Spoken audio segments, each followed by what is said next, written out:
All right, so today I'm sharing advice that I would share with my cousin who currently, and you might relate to this, and if you do, please watch along because there's a few concepts here that we're going to explore. But essentially, he is not employed at the moment, as far as to my knowledge. He is very skilled in computers because he's a lifetime gamer, and so was I. You know, he plays games a lot. So he's skilled in that computer department.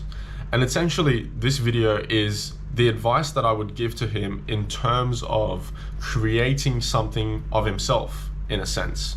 Because as much as you want to kind of, ignore the fact that the internet is growing and growing at a constant rate, and in the future, more and more people are going to have access to the internet. The internet economy is growing too, which is a bonus. I mean, one way or another, people are making money on the internet, right? And maybe the goal here isn't really to make money, but it's good to be a personal brand. It's good to have yourself on the internet as well, because the future is the internet. How you network, how you reach out, how you buy and sell, how you do all these things, how you socialize with people, how you market is all done through the internet now. So we've got to, now here's the advice that I would give, essentially. So you see, we as men need projects in our lives to keep us busy and keep us feeling productive and like we have a sense of purpose, right? And no matter whether that project is something big like a main mission or something small like a side quest or a miscellaneous mission, right? A quest like that. It doesn't really matter. What matters is we should always have something we're working on. And why not let it be a personal brand project, a project of creating and selling yourself to the entire online world, where you have a few little skills that you do in a specific different way with a different philosophy, and you can offer that knowledge, that skill, offer all that value, whether for free or whether for money. That's debatable, right? You can figure that out yourself, but you have a platform here to help people. This is the advice. Determine what computer skills you have, right? You're a gamer, you've been gaming your whole life. I know you still play games. What computer skills do you have? It can be the stupidest shit. Like, are you good at Excel? Are you good at Microsoft Word? Can you edit videos? Are you good at Premiere? Can you, edit photos? Are you good with Photoshop? What about Lightroom? Are you good with audio? Audition.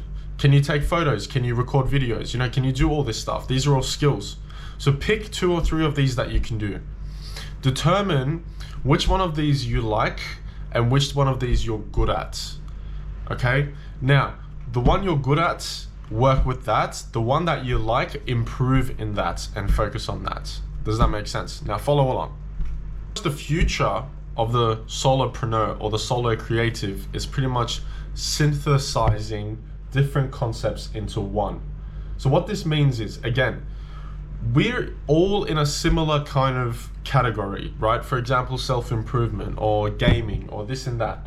But the reason we watch certain people when they, broadcast their gaming sessions is because of their personality. It's how they connect and combine their personality with the game that they're playing. So they're synthesizing different aspects, putting it into one, and people find that novel. People find that interesting, people find that different, so therefore they watch. So essentially, a good creative, a good solopreneur will focus on synthesizing. So this is a bonus for you because you have something special within you that no one else kind of has. You have a way of thinking, a mindset, a philosophy, a set of values, the way you like to tell stories, the way you like to speak, right? You can show your personality through your personal brand. And this is what we're doing. We're not creating like a username or a nickname. We're creating a personal brand of you. So, cut. Whatever philosophy you bring to the table, you put in and combine. For example, again, like bodybuilders, yoga instructors, healthy lifestyle preachers, fitness influencers, runners, Muay Thai kickers, whatever. They're all in the same category of health and fitness, but they approach it with different perspectives, with different philosophies. Someone focuses on yoga and preaches how yoga can help a certain amount of people. Someone does it through bodybuilding and they preach to the bodybuilding audience. They teach that. So niche down and find your own little philosophy and mix it in. Synthesize your personal brand. Now, depending on the skill you choose, you need to pick a social media platform, right? I think you should always have a website. Start it. They're usually very cheap to host. Do it through maybe, I don't know, do your research. But start one and have it where you pretty much give your services out. But Instagram, YouTube, Twitter, all those kind of things, have them on a mail list as well. But this is all in the future. I'd start with Instagram.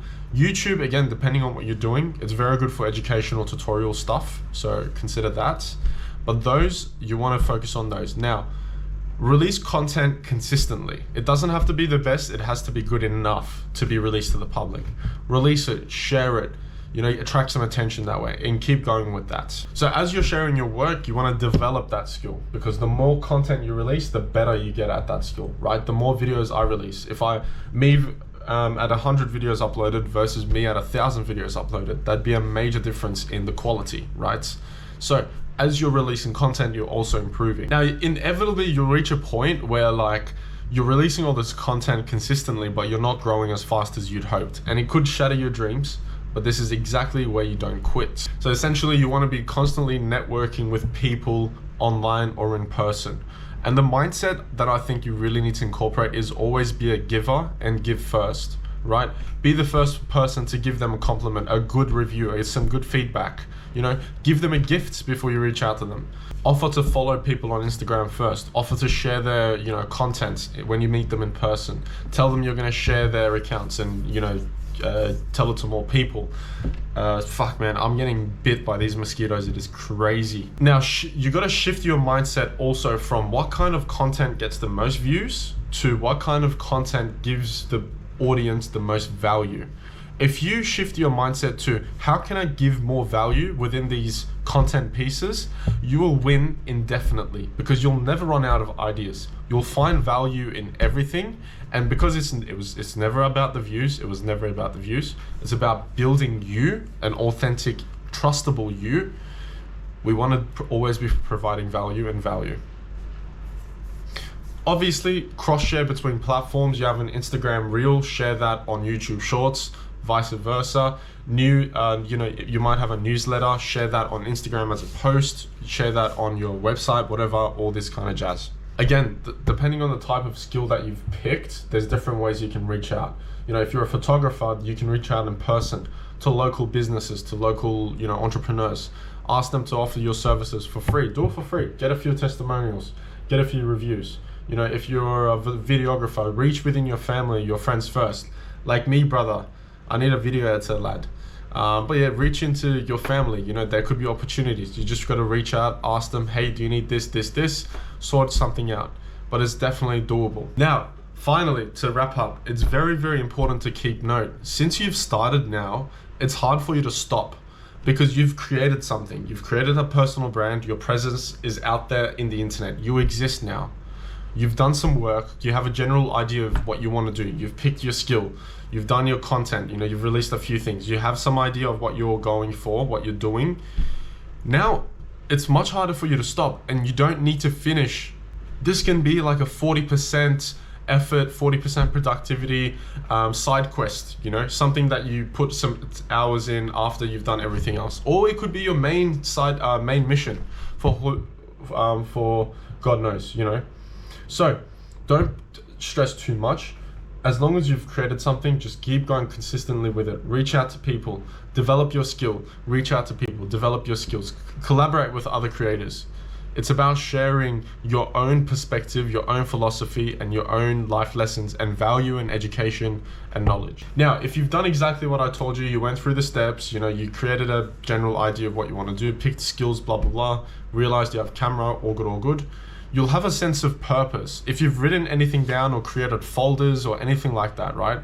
You'll have a sense of purpose now, because this is a project. This could be a very big project. This could fucking explode. You could go crazy in 3 years. You could have such big reach. You could have the biggest audience. You could be making so much money in 5 years. You don't know. But as long as you have it there and you're consistently doing something with it at 40% efficiency, doesn't matter. Side quest, main quest, doesn't matter. As long as you've got that, who knows, bro? It is the internet. something could pop off. Someone out there will find your work really great and they'll be willing to pay a lot of money for it. There are so many people out there and it's only growing day by day. So that's the advice I would give you, man. Honestly, best of luck.